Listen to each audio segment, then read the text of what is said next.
Welcome to our channel ATP Mantra. ये video series specially UK triple S C exams के लिए है, जहां हम इनके एक कॉमन सिलेबस जो कि ऑलमोस्ट सभी एग्ज़ाम्स के लिए सेम है उसे टॉपिक वाइज कवर करेंगे, जो उत्तराखंड में 2022 में आने वाले सभी एग्ज़ाम्स के लिए बेनिफिशियल होगा। देख सकते हैं आपकी कौन कौन से एग्ज़ाम्स यहाँ पर अभी आने वाले हैं। साथ ही साथ इससे क्या होगा कि आपका एक क्विक रिविज़न होगा, और अगर आप बिगनर्स हैं, जस्ट तैयारी करना स्टार्ट किए हैं, तो आपके लिए एक बेहतरीन नोट्स भी यहाँ पे प्रिपेयर हो जाएंगे। जैसा कि अभी आप देख सकते हैं कि एक इतिहास का यूके ट्रिपल एस सी का मैंने एक सिलेबस लिया हुआ है।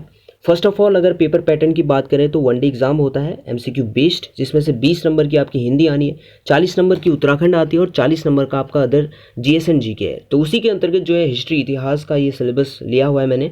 यहीं से हम अपनी सीरीज़ स्टार्ट कर रहे हैं, और सबसे पहले आप देख सकते हैं यहाँ पे लिखा हुआ है सिंधु घाटी सभ्यता और नामकरण। ठीक है, तो फटाफट चलिए स्टार्ट करते हैं। 5 मिनट के अंदर चीज़ों को जानेंगे। सबसे पहले देखिए, सिंधु घाटी सभ्यता का जो टाइम पीरियड है वो 2400 BC से 1700 BC तक है, यानी कि ईसा पूर्व की हम बात कर रहे हैं। इसके काल को देखेंगे तो ये आदि ऐतिहासिक काल में आती है। देखिए, इतिहास के 3 भाग होते हैं, प्रागैतिहासिक काल, आदि ऐतिहासिक। तो आदि ऐतिहासिक काल की जो है सिंधु घाटी सभ्यता है, इसमें जो है पुरातात्विक साक्ष्य हमें मिलेंगे, साथ ही साथ अपठित लिखित साक्ष्य हमें मिलेंगे।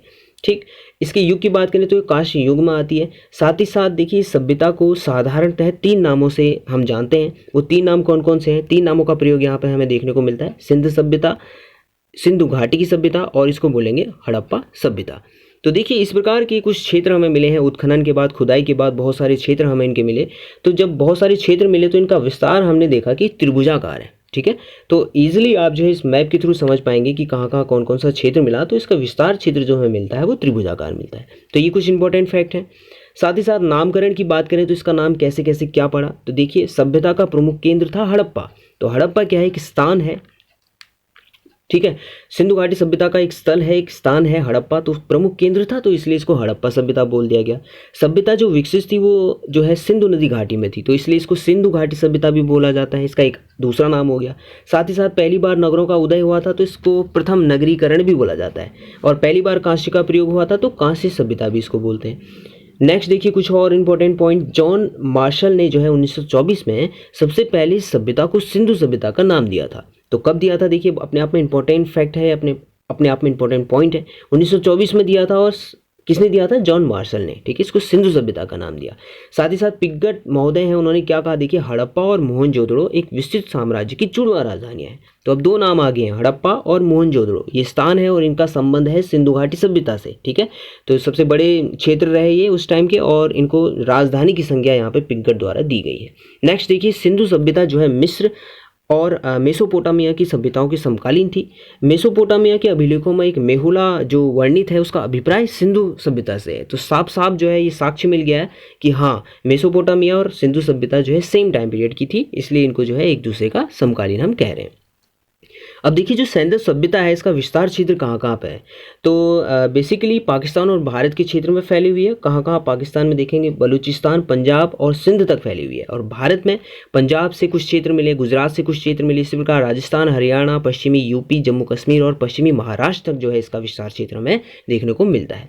अगर बात करें इसके सबसे पूर्वी और पश्चिमी छोर की, और सबसे उत्तरी और दक्षिणी क्षेत्र की कौन कौन से क्षेत्र हैं, तो देखिए, सबसे पूर्वी क्षेत्र जो हमें मिलता है वो मिलता है आलमगीरपुर में, उत्तर प्रदेश, मेरठ में, हिंडन नदी पर जो है ये क्षेत्र है।